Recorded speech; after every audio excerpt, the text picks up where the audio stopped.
अहमदनगर जिल्हा मराठा विद्याप्रसारक समाज अहमदनगर संस्थेने सुरू केलेल्या ऑनलाईन शिक्षण प्रक्रियेत मी आपणा सर्वांचे मनपूर्वक हार्दिक स्वागत करते. मी प्रथम संस्थेचे सर्व पदाधिकारी, विषयतज्ञ, तंत्रस्नेही या सर्वांचे आभार मानते की त्यांनी मला ऑनलाईन शिक्षण प्रक्रियेत सहभागी होण्याची संधी उपलब्ध करून दिली. मी श्रीमती नेही शांताराम, समता विद्या मंदिर व शिल्पवेत्ता मधुकरराव संतोजी थोरात, कनिष्ठ महाविद्यालय जोरवे, तालुका संगमनेर, जिल्हा अहमदनगर या ठिकाणी राज्यशास्त्र व मराठी या दोन विषयांचे अध्यापन करते. विद्यार्थी मित्रांनो, आज मी तुम्हाला इयत्ता 11वी, विषय आहे राज्यशास्त्र, घटक आहे प्रतिनिधित्वाची संकल्पना, उपघटक आहे राजकीय पक्षांचे वर्गीकरण. या ठिकाणी भारताने लोकशाही शासन पद्धतीचा स्वीकार केलेला आहे. या शासन पद्धतीत लोक त्यांचा कारभार चालविण्यासाठी राजकीय पक्षांच्या सदस्यांची प्रतिनिधी म्हणून निवड करतात. आता राजकीय पक्ष म्हणजे काय? तर राजकीय पक्ष म्हणजे निवडणूक लढून ती जिंकण्यासाठी व त्यानंतर सत्ता मिळवून आपल्या पक्षाचे शासन स्थापन करणाऱ्या लोकांचा गट होय. प्रामुख्याने राजकीय पक्ष पद्धतीचे 3 प्रकार आहेत. एक पक्ष पद्धत, द्विपक्ष पद्धत व बहुपक्ष पद्धत. या ठिकाणी एक पक्ष पद्धत म्हणजे यात तुल्यबळ असा एकच राजकीय पक्ष अस्तित्वात असतो. तेथे निवडणूक होते, पण विरोधी पक्ष अस्तित्वात नसल्यामुळे सत्तेवर तो एकच पक्ष येतो. त्याला विरोध करणं म्हणजे देशद्रोह समजला जातो. याचं उदाहरण म्हणजे हिटलरचा नाझी पक्ष, मुसोलिनीचा फॅसिस्ट पक्ष, तर सध्या चीन व क्युबामध्ये असणारा साम्यवादी पक्ष हे एकपक्ष पद्धतीचे उदाहरण देता येईल. द्विपक्ष पद्धत. या पक्ष पद्धतीत तुल्यबळ असे 2 पक्ष अस्तित्वात असतात. निवडणुकीमध्ये हे 2 पक्ष उभे असतात. सत्ता दोघांमध्ये आलटून पालटून येते.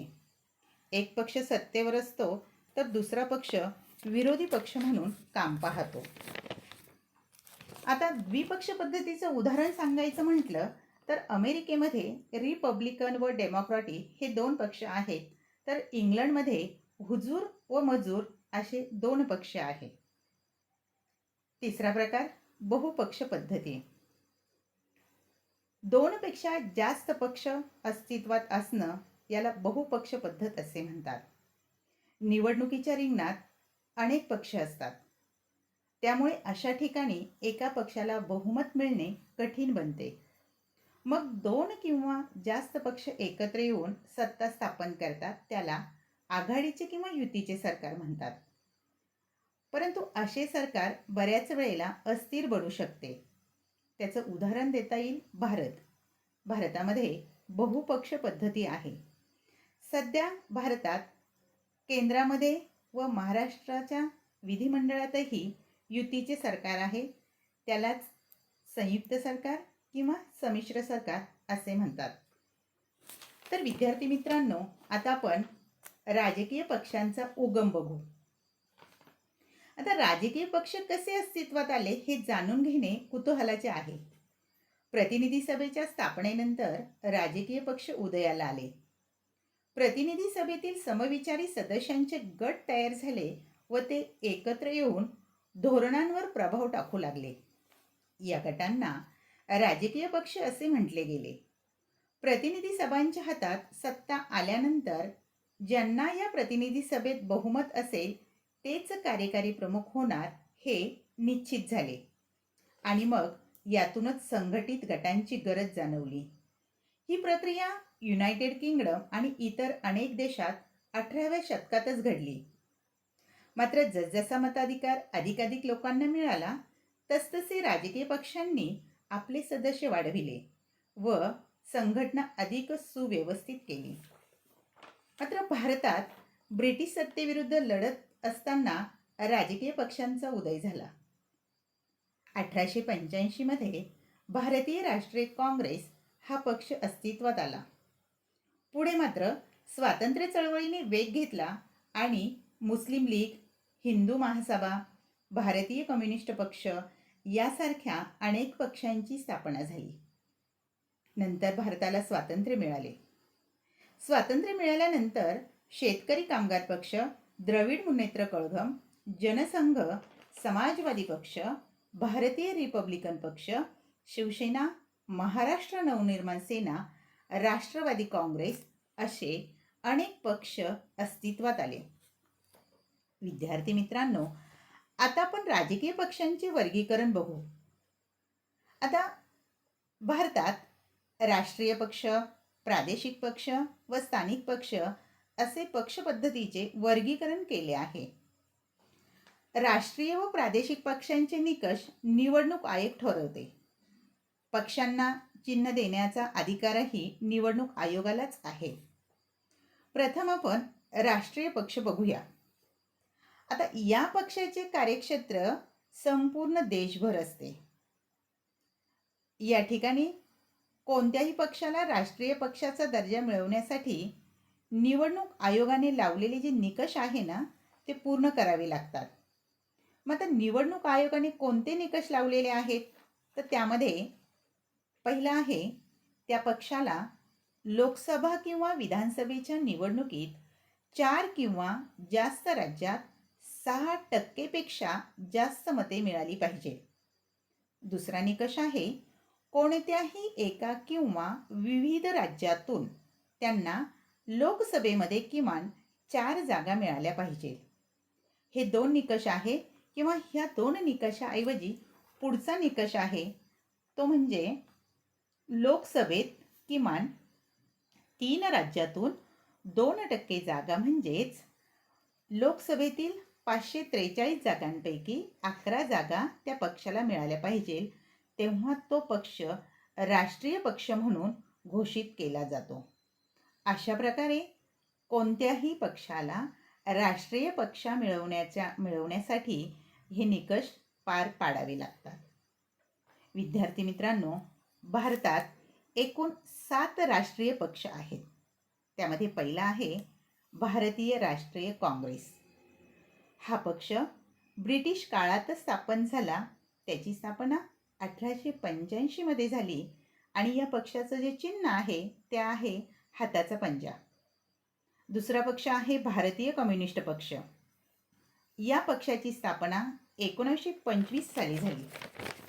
या पक्षाचं चिन्ह आहे विळा कणीस. त्यानंतर तिसरा पक्ष आहे भारतीय जनता पक्ष. तो सध्या केंद्रामध्ये सत्तेवरती आहे. याची स्थापना 1980 मध्ये झाली आणि भारतीय जनता पक्षाचं चिन्ह आहे कमळ. चौथा पक्ष आहे भारतीय कम्युनिस्ट पक्ष मार्क्सवादी. या पक्षाचं चिन्ह आहे विळा हातोडा.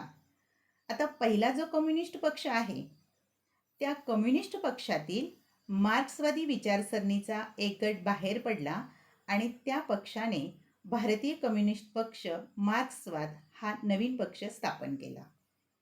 पाचवा पक्ष आहे बहुजन समाज पक्ष. या पक्षाची स्थापना 1984 मध्ये झाली. या पक्षाचं चिन्ह आहे हत्ती. सहावा पक्ष आहे राष्ट्रवादी काँग्रेस पक्ष. काँग्रेस पक्षातून माननीय शरद पवार, माननीय पी.ए. संगमा, माननीय तारिक अनवर हे 3 नेते बाहेर पडले आणि त्यांनी 1999 साली या राष्ट्रवादी काँग्रेस पक्षाची स्थापना केली. या पक्षाचं चिन्ह आहे घड्याळ. सातवा पक्ष आहे तृणमूल काँग्रेस. या पक्षाची स्थापना 1998 साली झाली. त्या पक्षाचं चिन्ह आहे एक छोटंसं झाड व त्या झाडाला गोल पानं आहेत आणि या चिन्हाचं वैशिष्ट्य म्हणजे त्या पानांमध्ये तिरंगाचे रंग दिलेले आहेत. विद्यार्थी मित्रांनो, आता आपण प्रादेशिक पक्ष बघूया. आता प्रादेशिक पक्षांचं कार्यक्षेत्र हे विशिष्ट प्रदेशापुरतं किंवा राज्यापुरतं मर्यादित असतं. प्रादेशिक किंवा राज्य पातळीवरील पक्ष म्हणून मान्यता मिळवण्यासाठी निवडणूक आयोगाने काही निकष लावलेले आहेत. त्यामध्ये लोकसभा किंवा विधानसभेच्या मागील निवडणुकीत किमान 6% मते मिळवणे आणि किमान 2 सदस्य विधानसभेवर निवडून येणे आवश्यक असते. ही किंवा दुसरी म्हणजे विधानसभेच्या एकूण सदस्य संख्येच्या किमान 3% जागा किंवा किमान 3 जागा प्राप्त करणे आवश्यक आहे. म्हणजेच कोणत्याही पक्षाला प्रादेशिक पक्षाचा दर्जा मिळवण्यासाठी ह्या 2 निकषांपैकी एक निकष पूर्ण करावा लागतो आणि हे निकष जे घालून दिलेले आहेत तेही निवडणूक आयोगाने घालून दिलेले आहेत. आता आपण काही महाराष्ट्रातील प्रादेशिक पक्ष बघू. त्यामध्ये शिवसेना, महाराष्ट्र नवनिर्माण सेना, लोकसंग्राम, स्वाभिमानी पक्ष, रिपब्लिकन पक्ष, शेतकरी कामगार पक्ष असे अनेक प्रादेशिक पक्ष आहेत.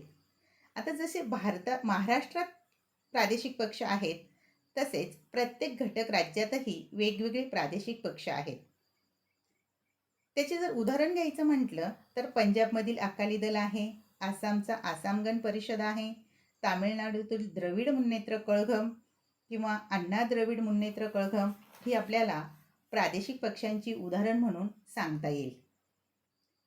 तिसरा जो आहे स्थानिक पक्ष. हे स्थानिक पक्ष स्थानिक समस्येतून निर्माण होतात. मग ते एखाद्या मतदारसंघापुरते किंवा एखाद्या विभागापुरते मर्यादित असतात. तेथील समस्या संपली की हे स्थानिक पक्षही नष्ट होतात. तर अशा प्रकारे आपण भारतातील राजकीय पक्षांचे वर्गीकरण या ठिकाणी अभ्यासले.